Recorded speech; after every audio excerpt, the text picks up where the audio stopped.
राम हरे राम राम राम हरे हरे। श्री श्री बृहद भागवतामृतम द्वितीय खंड प्रथम भाग।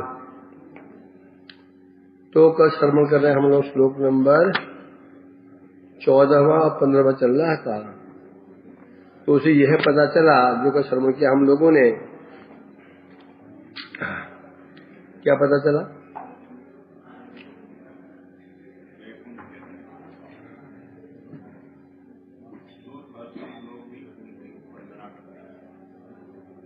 अर्थात जो मुक्ति है, मुक्ति पद है, उसकी तुलना में भक्तों को जो प्राप्त होता है भगवत धाम, उसका उत्कर्ष सिद्ध हुआ। मुक्ति से भक्ति का उत्कर्ष सिद्ध हो गया। कारण क्या है? मुक्ति में यदि आनंद है, भक्ति में परमानंद घन क्या है? घनानंद, परमानंद घन। तो घनीभूत आनंद है और आनंद भी चिद ज्ञान से परिपूर्ण है।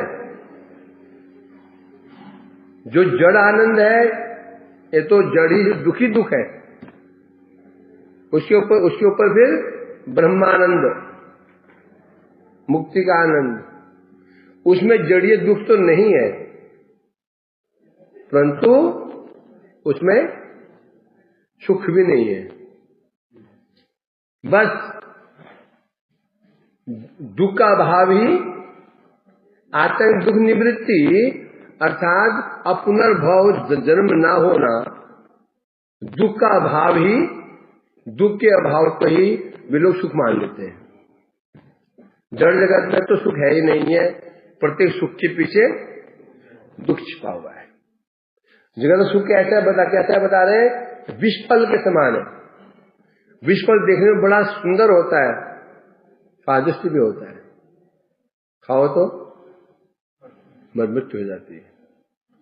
परंतु इसमें जो ब्रह्मानंद है, जो आनंद प्राप्त करते हैं निर्विशेष ज्ञानी ब्रह्म, जब मुक्ति होने के पश्चात वह आनंद में ये दुख तो नहीं है, परंतु हाँ सुख भी नहीं है। बस क्या सुख? निश्चेष्ट होकर हो। उसके ऊपर फिर वैकुंठ है, भगवत भक्ति। उसमें क्या है? उसमें जड़ीय दुख भी नहीं है, परंतु परमानंद सुख प्राप्त है। ये बता रहे हैं यहां पर। अर्थात इसलिए तद भक्त है ना, निष्कामयु तद भक्ता लभन्ते सदैव तत्। जो भगवान के भक्त होते हैं, निष्काम भक्त होते हैं, वे सद्य ही उस वैकुंठ को प्राप्त कर लेते हैं जहां पर आनंद है, परमानंद है। क्या है? परम आनंद है, और आनंद भी घन है, घनीभूत आनंद है। और आनंद कैसा है? चिदात्मक चित्त है, जो क्षण प्रति बढ़ता रहता है। आगे बढ़ते हैं तो भक्त लोग उस वैकुंठ को प्राप्त करते हैं। तत्र श्री कृष्ण पादाब्ज साक्षात् सेवा सुखम सदा बहुदान्वन्तस्ते रमन्ते धिक्कितामितम। तत्र मैंने उस वैकुंठ लोक में भक्त लोग सदा सर्वदा कृष्ण पादाब्ज साक्षात् सेवा सुखम बहुधा अनुभवन्ते। उस वैकुंठ में भगवान के जो भक्त होते हैं, भगवान के चरण कमलों की साक्षात सेवा का सुख बहुधा कहने से नाना प्रकार से अनुभव करते हैं।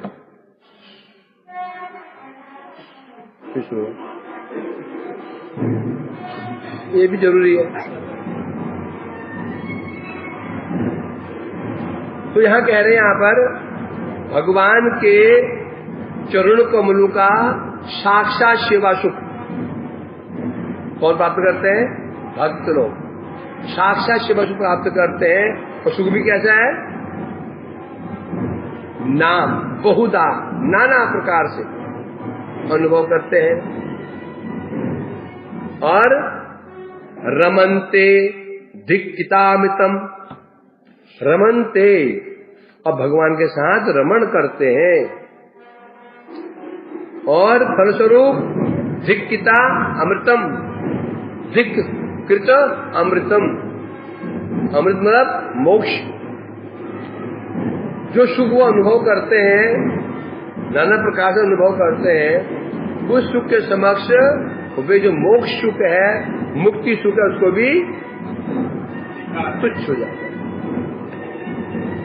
कैसा? गोस्पदायन्ते,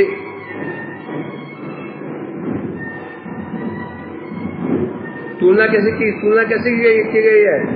ब्रह्मानंदो भवेदेश चेत प्रार्थ गुणिकिता नैति भक्ति सुखाम्बोधे परमाणु तुलामपि, तुलना की गई है। क्या तुलना की गई है? एक तरफ भक्ति समुद्र है, एक तरफ मुक्ति समुद्र है। भक्ति समुद्र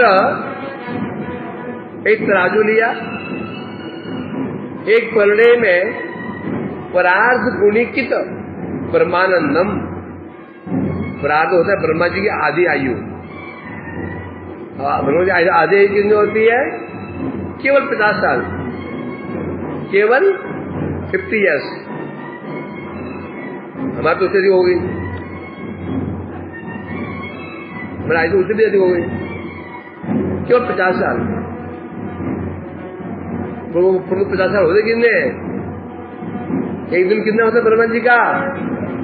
1000 चतुर्युग, सत्य युग, त्रेता युग, द्वापर युग, कलयुग, 1000 बार घूम जाएंगे एक दिन। कितनी ही रात, तब एक दिन बनता है ब्रह्मा जी का। ऐसा फिर 30 दिन इक्वल 1 मंथ। ऐसे कैसे करते? 12 मंथ इक्वल 1 ईयर, 1 साल। ऐसे 50 साल।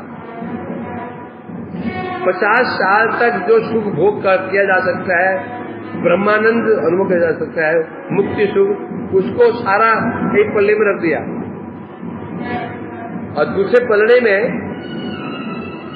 भक्ति सुखाम्बोधो परमाणु, भक्ति सुख का जो समुद्र था, समुद्र से एक ड्रॉप लिया। ड्रॉपर दवाई लगाते हैं, ड्रॉपर। पलड़े में एक ड्रॉप, एक बूंद टपका दिया। किसका? भक्ति सुख का। तो क्या होगा? तुलामपि, कोई तुलना ही नहीं। झट करके जो मुक्ति में पड़ना था वो आकाश हो जाएगा। ये तुलना की गई है।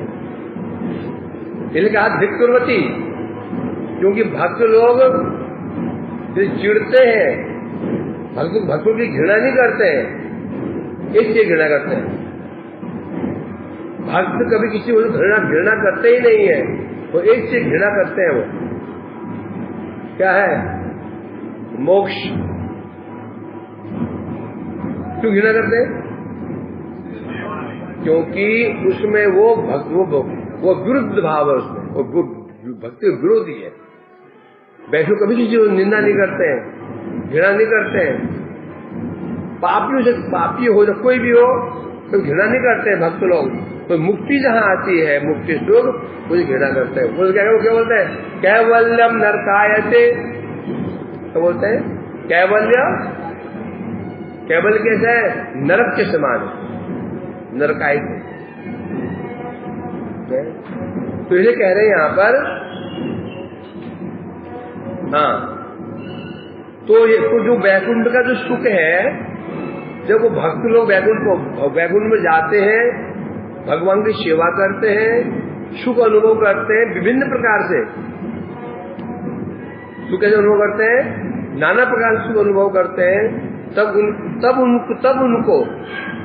तब उनको मोक्ष सुख कैसे प्रतीत होता है? तुच्छ, नरक के समान। यह अनुभव। व्यतिरिक्त भाव क्या रहा? व्यतिरेक भाव क्या रहा? सनातन ये अन्वय हुआ तो व्यतिरेक भाव क्या रहा? ये तो अन्वय हुआ ना, इसे व्यतिरेक भाव क्या रहा?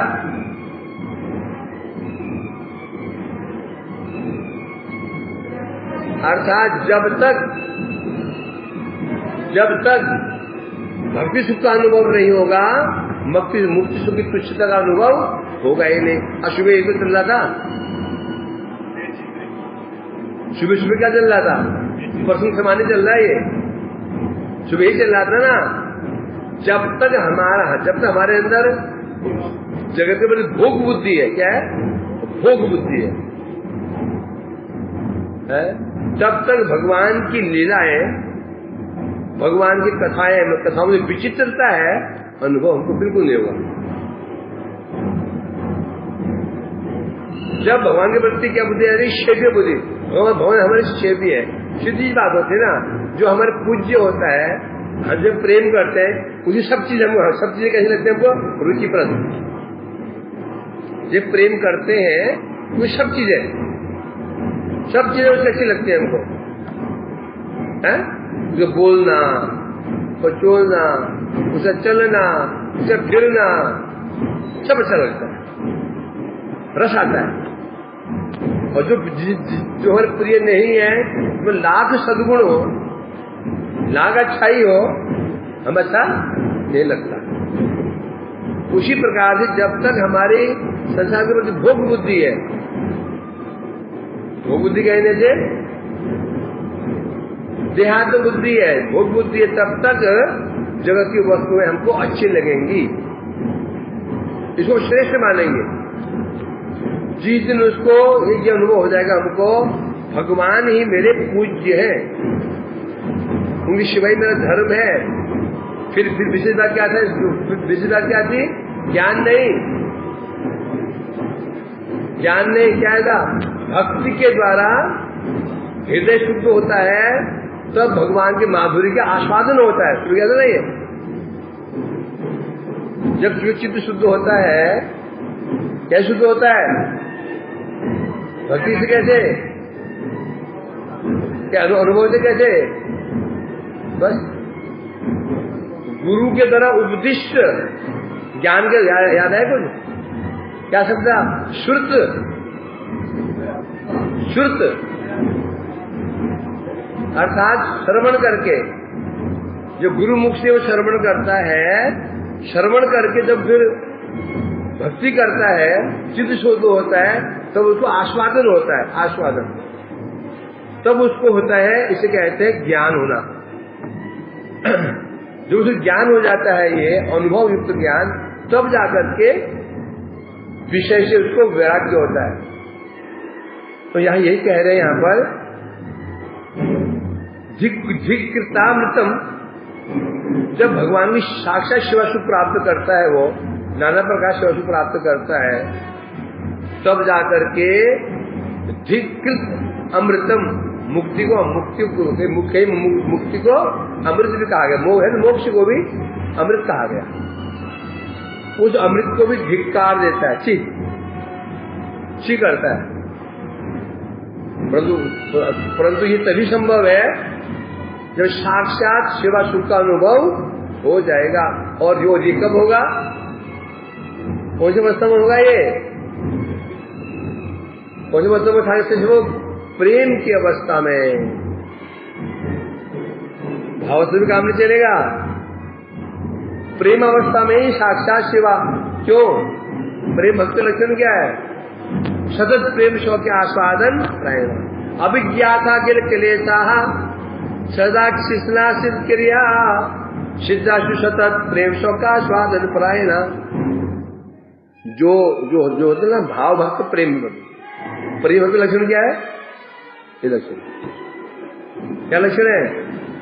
अभिज्ञाता किल क्लेशा, समस्त क्लेशों से मुक्त हो जाता है। सदा कृष्णाश्रित क्रिया, पूर्ण रूप से भगवान के शरणागत हो जाता है। सब क्रियाएं उसकी भगवान की इच्छा के अनुसार चलती हैं। जो कहते हैं भगवान की इच्छा से पत्ता भी नहीं हिलता, किसके लिए कहा? किसके लिए है ये? उसके लिए। उसकी प्रत्येक क्रिया भगवान की इच्छा से होती है, प्रत्येक क्रिया। उस समय उसे कहते हैं सिद्धा, वो सिद्ध है। और तभी वो सतत प्रेम सौख्य आस्वादन प्रायण, तभी वो सतत मैंने निरंतर प्रेम सुख आस्वादन कर सकता है। निरंतर ये भाव समय नहीं होगा, ये कब होगा? प्रेम भक्ति में जब प्रवेश कर जाएगा वो, तब होगा ये, तब जाकर कैवल्यम नरकायते बोलेगा वो। इस भावावस्था में भी केवल मुक्ति से वृत्ति हो ही जाती है। क्लेश अग्नि सुविधा मोक्ष लघुता कीर्ता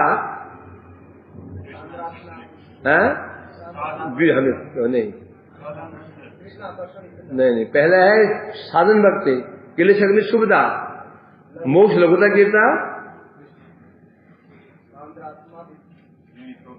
एक छूट गया ना,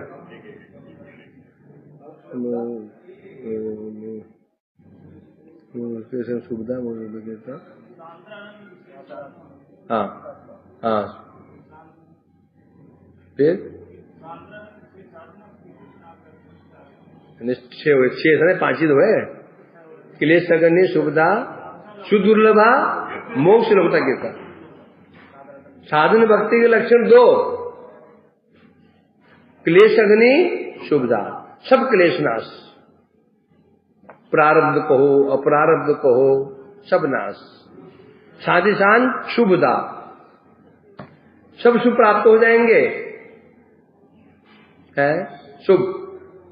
ये साधन भक्ति। भाव भक्ति में 2 लक्षण और, मोक्ष लघुता कीर्ता शुद्ध दुर्लभा। मोक्ष लघुता कीर्ता, जब साधन भक्ति के समय मोक्ष को तुच्छ नहीं समझ पाता, वो चाहेगा तो नहीं, परंतु तुच्छ बुद्धि भी नहीं आएगी उसके प्रति। परंतु जब भाव भक्ति पहुंच जाता है, उसका लक्षण है मोक्ष लघुता कीर्ता। कि भाव भक्ति मोक्ष को भी तुच्छ करवा देती है, तुच्छ प्रतीत करवा देती है। और है कैसी? शुद्ध दुर्लभा। प्रेम भक्ति सांद्रानंद विशेषात्मा कृष्ण आकर्षण जैसा। प्रेम भक्ति में 2 लक्षण और, क्या? क्लेश अग्नि सुविधा, मोक्ष लघुता कीर्ता, शुद्ध दुर्लभा, 4 हो गए। सांद्र आनंद, ये है सांद्र आनंद, एक ऐसा है आनंद की घनीभूत अवस्था। और कृष्ण आकर्षणी, ये प्रेम कृष्ण को भी आकर्षित कर लेती है। भक्ति कृष्ण को आकर्षित कर लेती है, कृष्ण खींचे में चले आते हैं। उस समय चेष्टा, फिर उस समय चेष्टा भक्त नहीं करता, चेष्टा कौन करते हैं? भगवान करते हैं। फिर भक्त भगवान को नहीं खोजता, फिर कौन खोजता है? भगवान भक्त को खोजते हैं। फिर भक्त भगवान के पीछे नहीं दौड़ता। क्या होता है? भगवान भक्त पीछे दौड़ते हैं। ये प्रेम भक्ति है। भक्त मुझे बोले मैं पैदा भाव, क्या करता है? प्रभु सेवा करता है, कीर्तन करता है।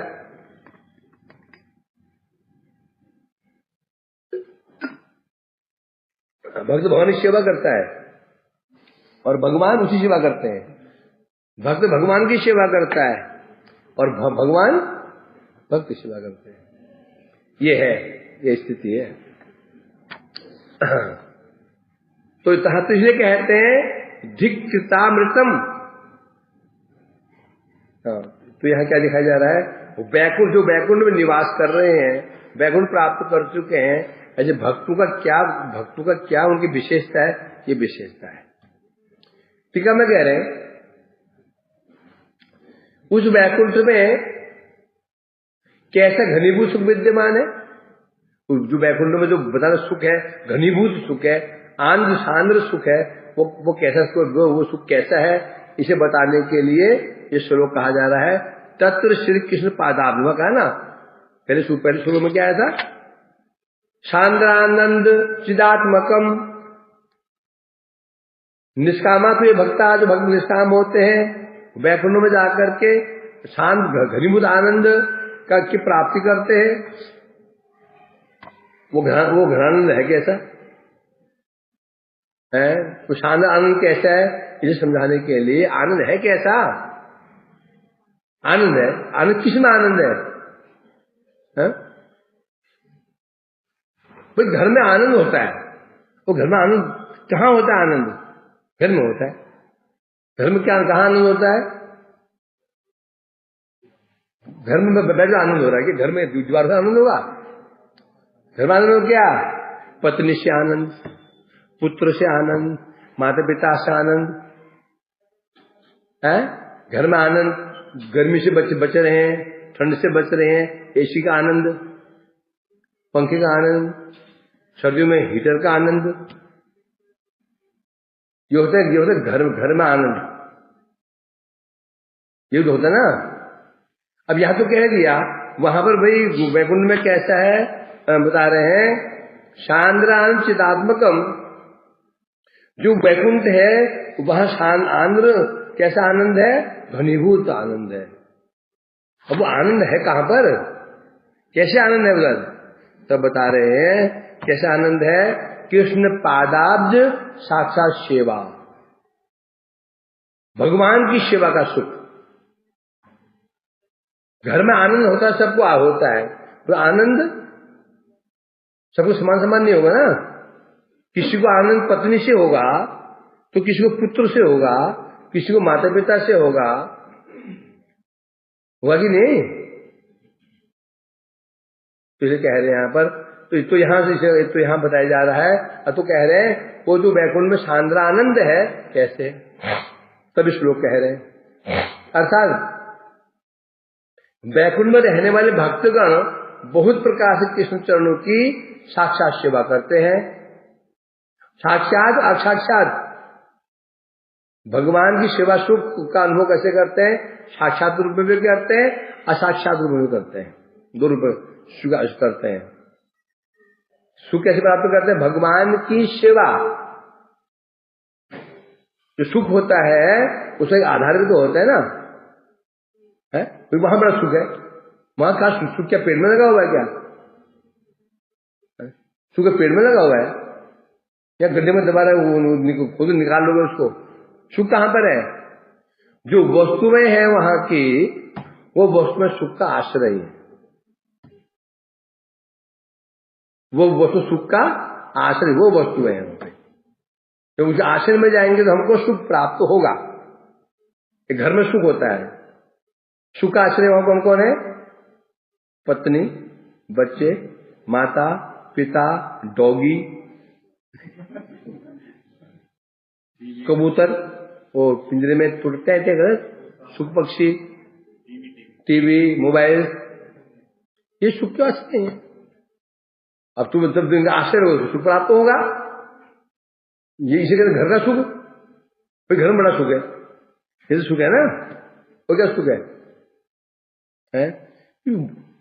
भाई वहां गए रेस्टोरेंट में, रेस्टोरेंट में बड़ा सुख है, बड़ा सुख मिलता है। क्या सुख मिलता है? बैठने का सुख, वो खाने का सुख, विभिन्न प्रकार के भोजन भोज्य पदार्थ है, मिठाइयां हैं, सुख का कोई तो आश्रय होता है ना। तो वैकुंठ में सुख का आश्रय क्या है? भगवान की सेवा। तो भगवान की सेवा करते हैं वो लोग, वो भी कैसे करते हैं? जो साक्षात रूप में सेवा करते हैं, साक्षात रूप में दोनों रूप में करते हैं, साक्षात में भी असाक्षात में भी। सपोज जो व्यक्ति अभी वैकुंठ धाम प्राप्त नहीं किया, वो कैसे करते हैं? असाक्षात है, भोग लगा रहे, साक्षात तो लगा नहीं पा रहे, अर्पण कर दिया, उसे कहते हैं असाक्षात। और साक्षात तो सामने भगवान बैठे हुए उनको खिला रहे, उसे कहते हैं साक्षात सेवा करना। साक्षात का तात्पर्य ये है, रमन क्या साक्षात का लक्षण क्या है? रमनते, रमनते ते रमनते, रमनते मतलब उनके साथ रमण करते हैं। रमण करते मतलब रमण मतलब क्रीड़ा करते हैं। क्रीड़ा क्रीड़ा मतलब चुप मतलब खेल कर क्या खेल करते हैं में क्या है। क्रीड़ा मतलब क्या? सेवारूप क्रीड़ा सुख। यहां पर क्रीड़ा क्यों बोला? क्रीड़ा का लक्ष्य क्या होता है? सुख पहुंचाना। सेवा को है केवल क्या बोला गया? क्रीड़ा। क्योंकि अर्थात प्रभु को सुख पहुंचाना इसे क्रीड़ा कहते हैं, है ना। अर्थात इस प्रकार से भगवान के साथ में सेवारूप क्रीड़ा सुख का अनुभव करते रहते हैं। साक्षात उनकी सेवा करते हैं, उनको भोजन देना, उनकी सेवा करना, पाद आदि आदि सेवाएं होती हैं। साक्षात रूप में सेवा करते हैं उनकी, और सेवा करके सुख का अनुभव करते हैं। फिर देखते हैं अरे कहाँ है ये सुख और कहाँ मोक्ष का सुख। मोक्ष का सुख क्या है? सेंसलेस पोजीशन, कोमा की अवस्था है, न दुख न सुख। और ये साक्षात भगवान की सेवा कर रहे हैं और सेवा करके सुख प्राप्त हो रहा है। भगवान का मधुर अवलोकन भगवान मुस्कुराते हुए देख रहे हैं, और भगवान मीठी मीठी बातें भी करते हैं। यही सुख है। हाँ, उत्तर में कहते हैं आप बता रहे तो वो जो है वो क्रीड़ा सुख कैसा है? वो सुख क्रीड़ा सुख कैसा है? तब बता रहे वो क्रीड़ा सुख ऐसा है कि उसकी तुलना में मोक्ष सुख तुच्छ है।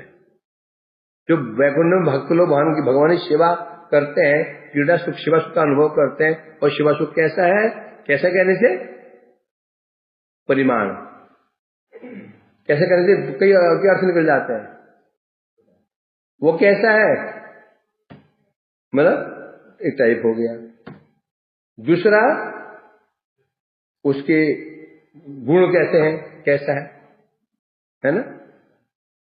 तो यहाँ कैसे मतलब क्या हो गया? मतलब ये हो गया कि मोक्ष, जो मोक्ष में आनंद है, इसमें आनंद है।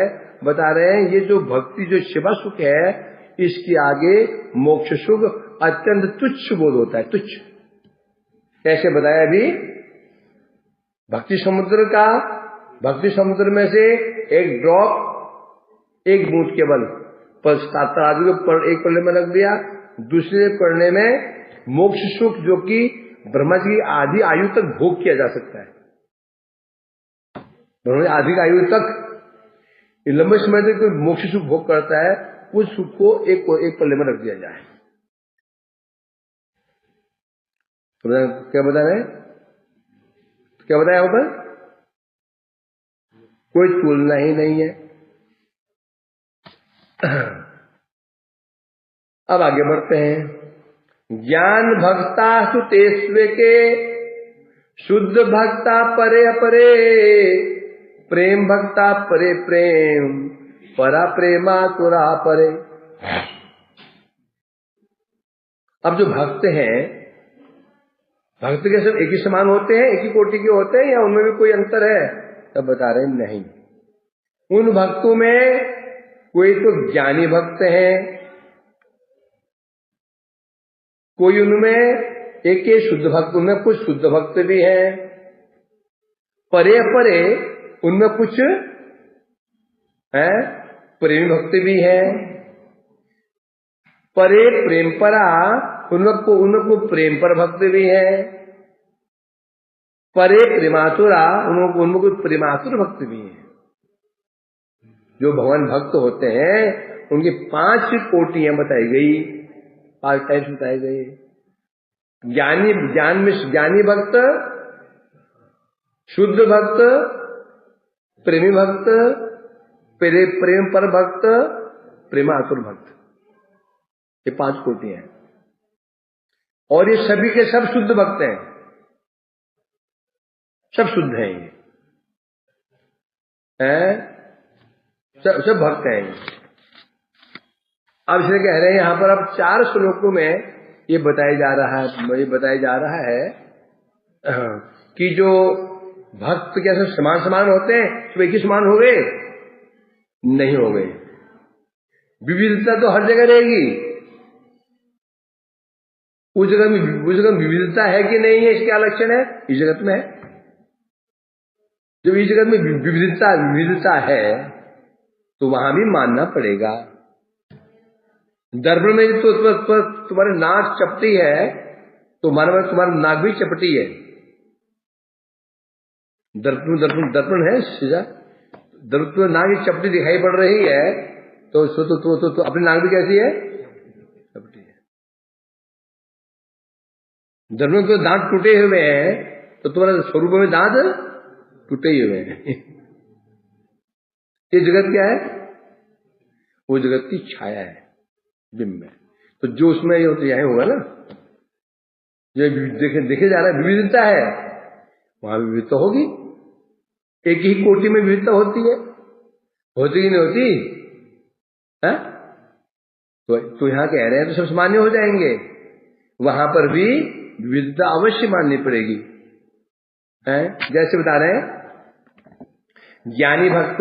अब ज्ञानी भक्त कहने से यहां पर ज्ञानी भक्त दो प्रकार के होते हैं।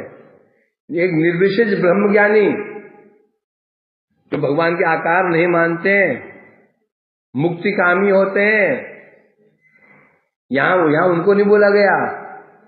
ज्ञान मिश्र भक्त कहते हैं जिनके अंदर ऐश्वर्य ज्ञान हो, भगवान के प्रति ऐश्वर्य ज्ञान होता है। भगवान वो भगवान है, सर्व शक्तिमान है, आदि आदि जो उसे कहते हैं ज्ञानी भक्त। जैसे कि भरत महाराज, जैसे हमारे भीष्म जी, प्रहलाद जी, ये कौन है सब ज्ञानी भक्त। निर्विशेष ब्रह्म ज्ञानी नहीं, वो तो वो भक्त है ही नहीं है। जो भगवान के अंदर परम ऐश्वर्य, जो कहते हैं भगवान सर्वशक्तिमान है, सर्वज्ञ है, सृष्टिकर्ता है, आदि आदि, उसे कहते हैं कि ज्ञानी भक्त है। दूसरे शुद्ध भक्त। शुद्ध भक्त कौन है? अम्बरीश। ये अम्बरीश शुद्ध भक्त की क्या विशेषता रहती है? इनके अंदर भगवान की सेवा की कामना रहती है। ज्ञान मिश्र भक्त के अंदर सेवा की कामना नहीं रहेगी। उनके अनुसार भगवान की सेवा की जरूरत ही नहीं है और स्वयं सर्वशक्तिमान है। उन्हें भूख प्यास आदि नहीं लगती, आत्माराम है वो। जब भूख नहीं लगती तो कैसे उनको भोजन किसी कराते हैं? भूख नहीं लगती तो वो तो आत्माराम है। तो अमरीश भक्ति की विशेषता होती है, उनके भगवान को भूख भी लगती है, वो उनकी सेवा की कामना रहती है, हम सेवा करें, प्रभु की सेवा करें। तीसरा होता है जो अम्बरीश आदि शुद्ध भक्त हैं। तीसरे है प्रेमी भक्त, जो साक्षात भगवान के चरणों की साक्षात सेवा करते हैं। साक्षात कौन है? हनुमान आदि। ये कौन है? प्रेमी भक्त भगवान के हैं। प्रेम पर भक्त, इनकी क्या विशेषता है? भक्ति के संभ्रमय भाव में अनासक्त। जो प्रेमी भक्त हैं इनके अंदर कुछ ऐश्वर्य भाव भी रह सकता है। हनुमान जी के थोड़ा सा अभी संभ्रम भाव है, भगवान के प्रति ऐश्वर्य बुद्धि थोड़ा बहुत भाव है, भगवान को प्रभु मानते हैं।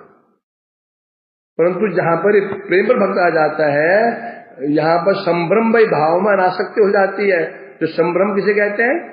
संभ्रम और विश्रम्भ। संभ्रम क्या होता है? ऐश्वर्य भाव। संभ्रम ऐश्वर्य भाव, गौरव भाव है ना। भगवान सेवा कैसे करनी चाहिए? संभ्रम बुद्धि से करनी चाहिए। गुरु सेवा कैसे करनी चाहिए? संभ्रम बुद्धि से करनी चाहिए। शुद्ध अवस्था में गुरु सेवा विश्रम्भहीन सेवा कैसे होनी चाहिए? विश्रम भाव से होनी चाहिए, ऐश्वर्य भाव से नहीं होनी चाहिए। प्रारंभ में संभ्रम बुद्धि से होनी चाहिए। तो संभ्रम का अर्थ होता है गौरव भाव, है ना। तो हनुमान जी के अंदर भगवान के प्रति गौरव भाव है? इसे कहते हैं इसको। परंतु जो प्रेम पर भक्त होते हैं वो इस संबंध भाव में अनासक्त, उनके संबंध भाव होता ही नहीं है ना। वे भगवान के प्रति उनका सख्य भाव रहता है। जैसे बताया, जैसे अर्जुन और पांडव इत्यादि, ये कौन है? ये प्रेम पर भक्त है। इसमें क्या रहता है? केवल प्रेमिक तात्पर्युक्त सौहृद आदि श्रृंखला, इनमें सौहार्द भाव रहता है। कृष्ण मेरे भाई हैं, कृष्ण मेरे बंधु मित्र है, ये भाव रहता है ना। तीसरा प्रेमातुर भक्त। प्रेम आतुर, आतुर माने विह्वल है, अर्थात प्रेमातुर से कहते हैं जो प्रेम अत्यंत आतुर है, अर्थात प्रेम संपत्ति प्राप्त करके जो विह्वल रहता है, विभोर रहता है? तो उसे कहते हैं अर्थात उसे कहते हैं प्रेमातुर भक्त उद्धव। उद्धव आदि यादव लोग हैं, ये कौन है? प्रेम आतुर भक्त। बस भक्तु कोटि समाप्त। ईश्वर भक्त नहीं है। फिर ईश्वर फिर सीधा वर्णन मिलता है ब्रजवासी को भक्त नहीं है, स्पेशली फिर गोपियां भक्त नहीं है, उनको गिनती भक्तों में नहीं होगी। अब यहां बता रहे हैं देखो, जो वैकुंठ धाम है, बिना भगवत प्रेम के वैकुंठ प्राप्ति होगी ही नहीं। मैं सोचना कि केवल प्रेम ब्रज के लिए चाहिए, ऐसी बात नहीं है। वैकुंठ के लिए भी प्रेम चाहिए। बिना प्रेम के तो वैकुंठ भी नहीं मिलेगा। कृष्ण प्रेम तो दूर की बात है, नारायण प्रेम भी, नरसिंह प्रेम भी बिना प्रेम के नहीं मिलेगा। वो अलग बात है। वैकुंठ में जो प्रेम हो, प्रेम कैसा होगा? ऐश्वर्य भावमय प्रेम। क्या होगा? ऐश्वर्य भावमय प्रेम होगा। वो प्रेम तो होगा, पर उसमें ऐश्वर्य भाव छिपा रहेगा। और ब्रह्म में प्रेम होगा, क्या होगा? माधुरी भाव में प्रेम होगा। परंतु जो यहां से कहते हैं यहां पर, बिना प्रेम के तो वैकुंठ प्राप्ति ही नहीं होगी। तो मतलब ये होगा, जो वैकुंठ में जा रहा है सबको प्रेम प्राप्त है। जो वैकुंठ गया सब प्रेमी है, सब प्रेमी है। होने पर भी भाव भेद और प्रेम के तात्पर्य अनुसार भक्त में तात्पर्य मानना होगा। यदि बोलो जो भी वैकुंठ गया सब प्रेमी भक्त है, तो सभी प्रेमी भक्त है, तो समान हो गए। जितने बच्चे 8th क्लास में हैं, 25 बच्चे हैं, सब 8th क्लास के हैं, सब एक ही क्लास के हैं, तो सब समान है कि नहीं? सब समान है विजय? तो क्या है? समान नहीं? उनमें कोई टॉपर है, कोई टॉपर ऊपर से है, तो कोई टॉपर नीचे से है? कुछ पिछले हैं, पीछे बेंच बैठने वाले सिर्फ ऐसे बैठने वाले, कुछ छाती फुला करके सामने बैठने वाले, पीछे सामने फर्स्ट बेंच पे है, कोई बीच वाले होते हैं, पीछे बैठते हैं। वो सीधे जिस क्लास में जाएंगे, 8th में जाएंगे, पहले वो पीछे जाते पहले पिछले बेंच पकड़ लेते हैं। बैग रख दिया डेस्क पे, पर वो सीढ़ी दिखता है बस। जब टीचर ने पूछना शुरू किया, सिर नीचे होते हैं ना, तो सुनो होते ही होते हैं। हमारे तो आज बोलते बैक बेंच में, और जो जैसे नई क्लास में जाते हैं, पहले बैग कहाँ रखते हैं अपना? वो फ्रंट में रख देते हैं, ऐसे भी होता है। तो सब 8th क्लास के बच्चे होने पर भी, क्योंकि सबके अधिकार अलग अलग है, बुद्धि अलग अलग है, इसलिए वहां पर भी भेद अवश्य है। एक ही आम है, आम तो सब एक ही होते हैं ना, 2-3 आम होते हैं, आम तो आम ही होता है। भेद है कि नहीं है? ये 40 रुपए किलो है, ये 60 रुपए किलो है, ये 100 रुपए किलो है, ये 200 रुपए किलो, आम तो आम ही है, वहां भेद है। भेद है कि नहीं? चावल है, ये चावल 30 रुपए किलो है, ये 60 रुपए किलो है, ये 100 रुपए किलो है, 200 रुपए किलो है। तुम्हारे लड़ने लगे हो, दिमाग खराब है? 100 रुपए क्यों? चावल क्यों है? हर विषय में ऐसा ही है। तो वही कह रहे हैं यहां पर, यद्यपि जो वैकुंठ गया सबको प्रेम प्राप्त हो चुका है, प्रेम सबको प्राप्त हुआ है, मेरा प्रेम को जा नहीं सकता, होने पर भी अब हो क्या रहा है, सबको भाव अलग अलग है, भाव का भेद है और प्रेम का तारतम्य है। जब भाव में भेद है और प्रेम तारतम्य है तो मानना पड़ेगा जो भक्त हैं उनमें भी तारतम्य मानना होगा। जो तारतम्य भाव में है, तारतम्य प्रेम में है, तो फिर क्या मानना पड़ेगा? तारतम्य उन भक्तों में होना चाहिए। 4 बच्चे हैं, है ना? ये तारतम्य यदि उनकी पढ़ाई में है तो तारतम्य किस माना जाएगा? किस माना जाएगा?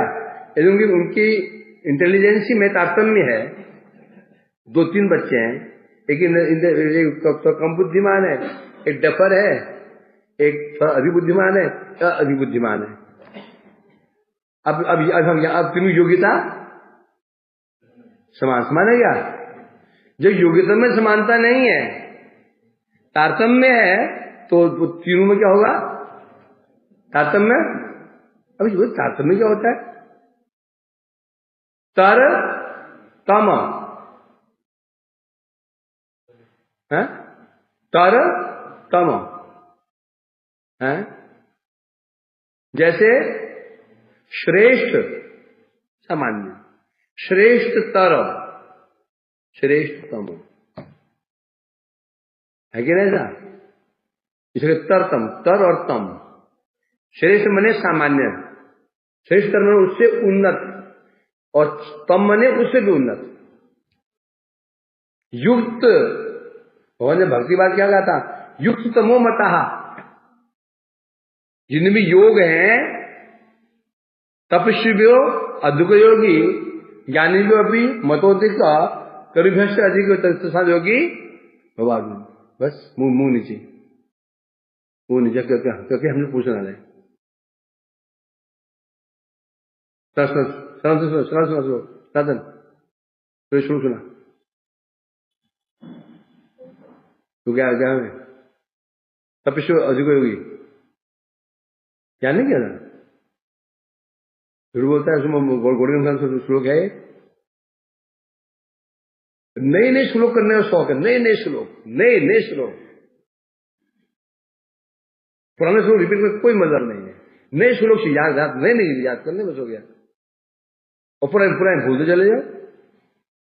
एक श्लोक को यदि तुम लोग कंटिन्यू 20 दिन, केवल 20 दिन रोज वो पाठ करो, गारंटी देता हूं उसको जीवन नहीं भूलो उसको, समझेगा नहीं? कंटिन्यू 20 दिन उस श्लोक रोज तुम देखो, रोज 20 दिन, तो कभी फिर तुम छोड़ दो उसको, फिर कभी भूलोगे नहीं उसको। तुम्हारी समस्या क्या है? या तो कर लेते हो, मुड़ के फिर देखते नहीं हो। इतना महत्वपूर्ण श्लोक है। कल श्लोक बनाया था युक्त बना के, फल को बना किया, और हमें मुंह बंद, चुप बंद, और नए श्लोक शौक लगाए। ये मैं पाठ करूंगा ना, ये वो श्लोक सुनेगा ना, ये याद करेगा बैठ करके, यही शौक है। ये भी शौक होता है नए सीखने का। मूर्ख। इसमें क्या बताया गया? बताया तपस्वी भी हो अधिक योगी, ज्ञानी बहुतोधिक करीभ्यश्च अधिक योगी। अर्जुन तपस्वी से अधिक योगी श्रेष्ठ है, कर्मी से योगी श्रेष्ठ है, ज्ञानी योगी श्रेष्ठ है, अतः योगी बन जाओ। क्या आगे बोला? सर्वेशाम मत गंधित अंतरात्मा स्वयुक्ततमो मता। युक्ततम, युक्त और योगी। युक्ततम मैंने होता है उससे बड़ा योगी, युक्ततम होता है सबसे बड़ा योगी। युक्त, युक्ततर, युक्तम। पहले भगवान ने बता दिया कर्मी, कर्मयोगी, ज्ञान योगी, तप योगी, दान योगी, सब योगी बता दिए। अब भगवान ने कहा क्या? योगी नाम सर्वेशम, जितने योगी हैं, मत गतिर अंतरात्मना, जिसने अपना मन मुझको दे दिया है, और श्रद्धावान भजते माम, अपना मन मुझको दे करके तेरा भजन करता है। स युक्ततमा, युक्त, युक्ततर, युक्त, वो युक्ततम है, वही है योगी। योगी उत्तम योगी तो वो कौन है? भक्त। इतने दिव्य गूढ़ श्लोक हैं, याद भी कर रखे हैं। शौक है याद करने का? नहीं, रामायण हो गए। रामायण में वाल्मीकि जी ने कहा था राम जी को, मुझे पता है ना, तुम्हें मुझे पता नहीं, तुमने याद किया, मुझे पता नहीं, तुम्हें पता नहीं, तुमने हद हो गई, याद नहीं करवाया, मुझे पता नहीं है, टीचर पता नहीं कि मुझे छात्रों को याद करा, क्या पता नहीं याद को। पंडित बनेंगे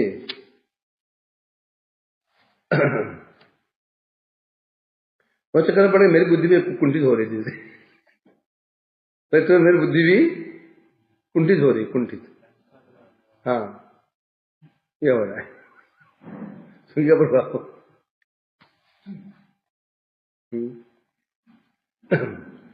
तो इसलिए तो यहां कहा जा रहा है, तो अर्थात तात्पर्य यही है, जब वैकुंठ में सब प्रेम प्राप्त होने पर भी सबका भाव अलग अलग है और भक्तों में तारतम्य है, तो मानना पड़ेगा वहां पर तारतम्य।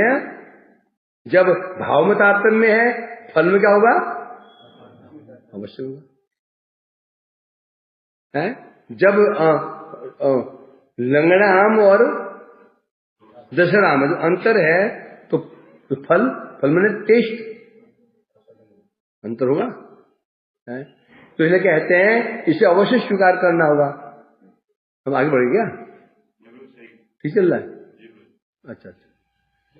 तो अर्थात मैं टीका में घुस गया, पहले ऊपर था, इसलिए बता रहे हैं यहां पर सिद्ध हो गया, इन सब जो वहां जो वैकुंठ में जो भक्त हैं, जो फल प्राप्त करेंगे, फल समान नहीं होगा।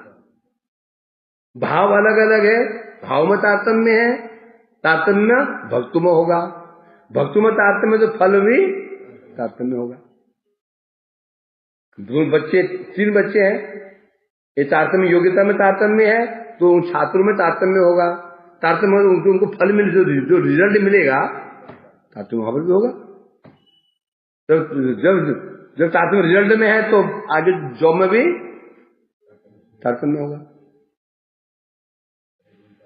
तारतम्य इसलिए कह रहे हैं, सबके द्वारा प्राप्त फल समानता उपयुक्त नहीं है। यदि कोई कहे कि वैकुंठ है, वहां पर भेद बुद्धि कैसे हो सकती है? वहां पक्षी बात है, वह भेद बुद्धि वहां पर भी है, और भेद नहीं होना चाहिए। नहीं, यदि वो भेद नहीं हो, सबको समान फल मिल जाए, तो ये उपयुक्त नहीं है, ये उपयुक्त नहीं है।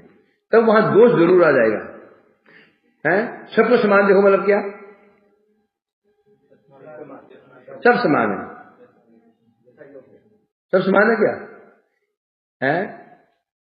एक कंपनी मालिक ऑनर है, उसके लिए सब समान है। एक पियोन से आरंभ करके उसके मैनेजर तक, है ना, सबको सैलरी समान सैलरी देता हो, देना 5,000 देता है चौकीदार को, 5,000 दे देता है मैनेजर को, ऐसे ये है समानता। तो समान कैसे हो गया? अर्थात जो जैसा है उसके साथ वैसा व्यवहार को समानता कहते हैं। ये न मानना सब समान हो जाएंगे, यदि ऐसा करेंगे सबको समान मान लेंगे, फिर ये समानता नहीं है। बोलो कैसे? एक है ए ग्रेड का, एक बी ग्रेड का, सी ग्रेड का, 3 ग्रेड है। ये उत्तम होता है। तीनों समान व्यवहार करेंगे तो ये समानता नहीं, अन्याय हो जाएगा। ये जो ए ग्रेड वाला है उसका मन खराब हो जाएगा। होगा नहीं होगा? इसलिए समानता का अर्थ नहीं है कि सब समान हो जाएंगे, नहीं। अर्थात जो जैसा है उसको वैसा ही फल देना, ये समानता कहते हैं। मालिक जो ओनर होता है 2000 की सैलरी 8,000 ही देता है और मैनेजर को 80,000 देता है। ये समान बुद्धि, वो समान देख रहा है। वो समान मतलब उस योग्यता अनुसार। तो इसलिए कह रहे हैं यहां पर, तो ये बोले भाई बैकुंठ में, तो बैकुंठ तो बैकुंठ है, वहां तो सब समान होने चाहिए ना, वहां भेद कैसे हो जाएगा? बोलते भेद नहीं है, यही समानता है। जैसे भाव होगा फल भी वैसे मिलेगा। इसी के उद्देश्य से यहां क्या कहा जा रहा है? शुरू पढ़ा था गए नीचे कैसे पहुंचे हमें?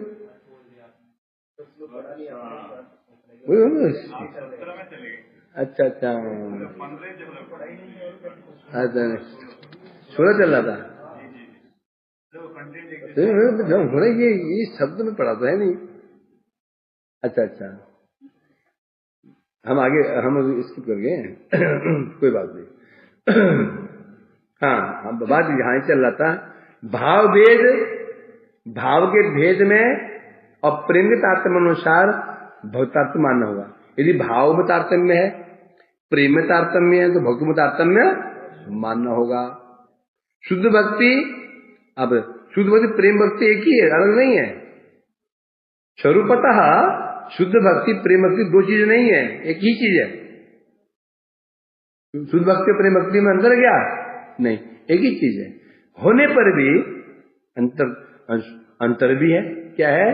प्रेम निष्ठा के कारण प्रेम भक्ति श्रेष्ठ है।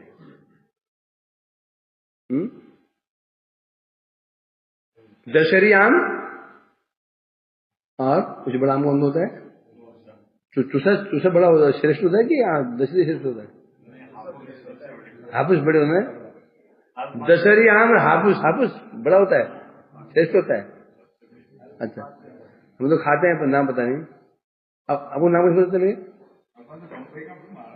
बॉम्बे का दस होगा। तो अल्फांसे आम, दोनों तो आम ही है, दोनों आम ही है। स्वरूप दोनों आम है, नाम भी आम है, गुण भी दोनों समान है। दोनों ही फोड़े पैदा करेंगे, दोनों गर्मी करेंगे। चाहे वो अल्फांसे खाओ चाहे पेट खा करेंगे, वो ज्यादा खाओगे तो फोड़े निकलेंगे। दोनों का गुण समान, नाम समान है कि नहीं, परंतु टेस्ट में अंतर है ना? टेस्ट में अंतर है। अंतर होने के कारण आम का नाम सुना तो उसमें मुंह पानी आ गया तुम्हें, सनातन का वैसे कर रहा। आना चाहिए, नहीं आता तो नहीं आता, फिर तुम रसिक नहीं हो, तो फिर तो रसिक नहीं है। जा, तो इसे कह रहे हैं यहां पर शुद्ध भक्ति प्रेम भक्ति स्वरूप तो एक ही चीज है, परंतु तारतम्य है। क्या तारतम्य है? प्रेम भक्ति में निष्ठा अधिक है। शुद्ध भक्ति है, वो भी शुद्ध भक्ति है, परंतु प्रेम निष्ठा के कारण प्रेम भक्ति में निष्ठा और प्रगाढ़ हो जाती है। बोलते हैं चीज तो एक ही है, पर थोड़ा उससे तारतम्य, जैसे अल्फांसे आम दशहरी आम में अंतर नहीं है। तो जो वैशिष्ट कहते हैं, क्या कहते हैं? एक होता है भेद, एक होता है वैशिष्ट।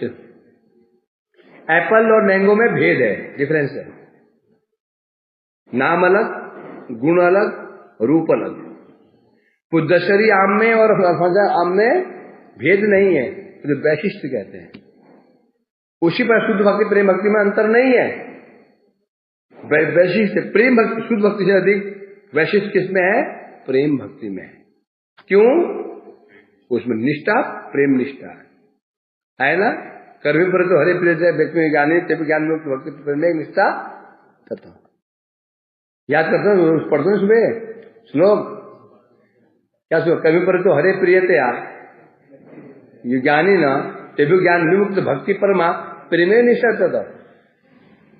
जो प्रेम निष्ठा अधिक होने के कारण शुद्ध भक्ति प्रेम भक्ति का वैशिष्ट अधिक हो गया। चलो कल करेंगे। वांछा कल्पतरुभ्यश्च कृपा पावनस्नो